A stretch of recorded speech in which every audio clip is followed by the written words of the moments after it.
Hello everyone, I heartily welcome you all to the Legal Success Square.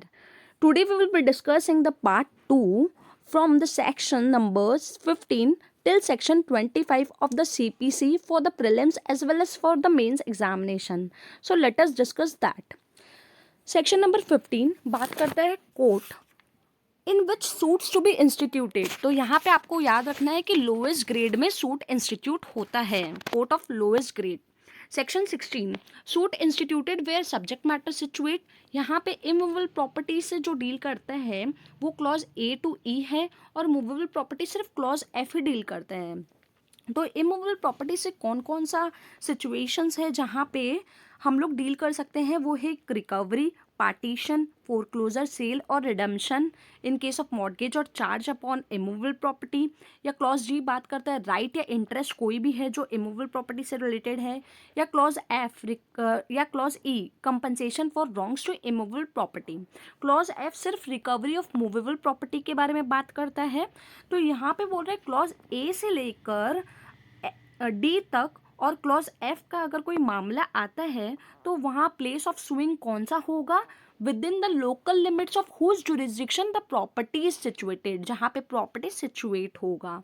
और clause ई बोलता है कि अगर क्लॉज ई का मामला आता है compensation for wrong to immovable property, तो वहाँ पे कहाँ पे मामला होगा, इमूवेबल प्रॉपर्टी जो भी कंपनसेशन फॉर रॉन्ग है जहाँ पे प्रॉपर्टी सिचुएटेड है वहाँ पे, या जहाँ पे डिफेंडेंट रिसाइड्स करता है, कैरी ऑन बिजनेस करता है या पर्सनली वर्क करता है for gain. Section 17 suits for immovable property situated with in the jurisdiction of different courts. यहाँ पे क्या आपको याद रखना है कि जो अगर ऐसा मामला आता है जहाँ पे इमूवेबल प्रॉपर्टी सिचुएट करता है डिफरेंट कोर्ट्स में, तो वहाँ पे सूट कहाँ इंस्टीट्यूट होगा, कोई भी कोर्ट में हो सकता है जहाँ पे उस प्रॉपर्टी का कोई पोर्शन आता है, कहीं भी हो सकता है, किसी भी कोर्ट में हो सकता है।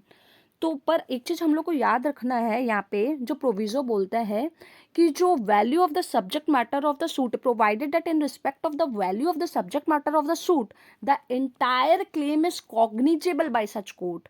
वो सारा क्लेम कॉग्निजेबल है उस कोर्ट के द्वारा। Section 18 place of institution where local limits of jurisdiction of court are uncertain. तो यहाँ पे अनसर्टेन है तो आप कहाँ सूट फाइल कर सकते हो, आप सूट फाइल कर सकते हो एनी ऑफ दोज कोर्ट, कोई भी कोर्ट में फाइल कर सकते हो आगे, पर आपका सूट एक ही होना चाहिए। Section 19 suit for compensation for wrongs to persons और मूवेबल्स। तो यहाँ पे आपको याद रखना है कि अगर ऐसा मामला आता है तो जहाँ पे रॉन्ग हुआ है वहाँ पे आप केस फाइल कर सकते हैं, या जहाँ पे डिपेंडेंट रहता है, बिजनेस कैरी ऑन करता है, पर्सनली वर्क फॉर गेन करता है, वहाँ पे आप कर सकते हो। और यहाँ पे जो सूट जो है वो इंस्टीट्यूट किसके द्वारा होगा, very very important, eight the option of the plaintiff.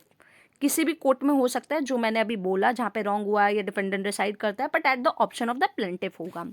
Section 20 residuary portion कह सकते हैं, जिसका मार्जिनल नोट है other suits to be instituted where defendant resides और कॉज ऑफ एक्शन अराइजेज। यहाँ पे बोलते हैं कि बाकी जो सूट्स है जो आपका सेक्शन 16 से लेकर 19 तक फॉल नहीं करता है, तो वो कहाँ पे सूट फाइल हो सकते हैं। क्लॉज ए बोलते हैं कि वहाँ पे फाइल कर सकते हैं जहाँ पे डिफेंडेंट रिसाइड करता है या कैरीज ऑन बिजनेस करता है या पर्सनली वर्क फॉर गेन।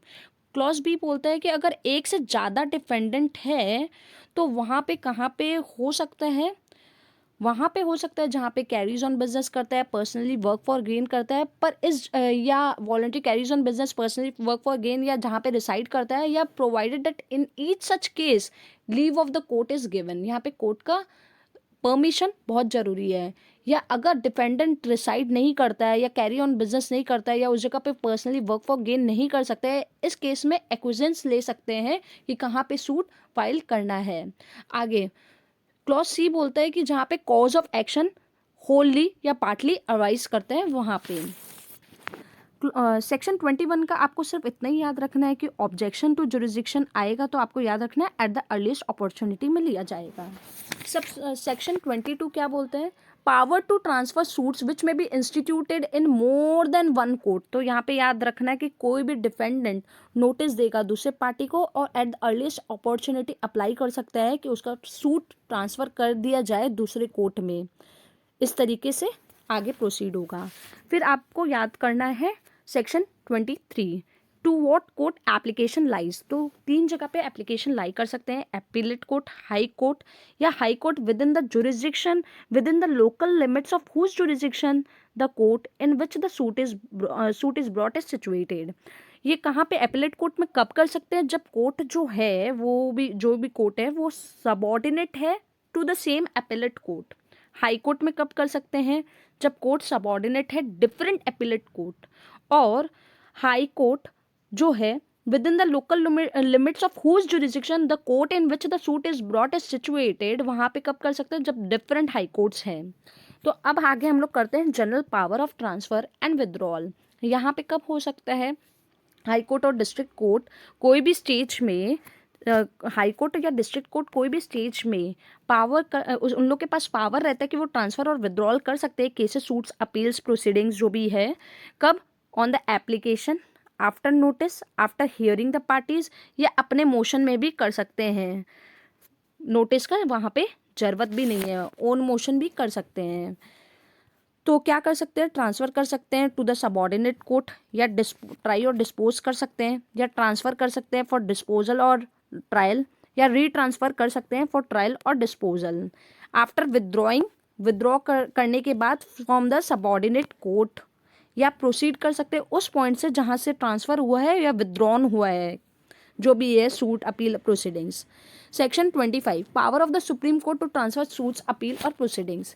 ये भी एप्लीकेशन के बाद, after notice to the parties, after hearing, supreme court कोई भी स्टेज में, किस लिए बहुत इंपॉर्टेंट है, for the ends of the justice, direct कर सकता है कि सूट, अपील और प्रोसीडिंग्स वो ट्रांसफर हो from the high court to another high court, या civil court in one state to another civil court in another state. ये आपको याद रखना है। और दूसरा, जो भी एप्लीकेशन यहाँ पे दिया जाएगा वो सपोर्टेड होना चाहिए एफिडेविट के द्वारा। And third one is retry case, ये रीट्राई भी कर सकता है हाई कोर्ट की तरह। एंड 4 है इसका, सबसेक्शन 4 कहता है कि अगर एप्लीकेशन फ्रिवुलस और वैक्सिशियस हुआ तो कंपनसेशन यहाँ पे देना पड़ेगा। और कंपनसेशन कितने का देना पड़ेगा, 2000 का कंपनसेशन देना पड़ेगा। That's it, thank you so much.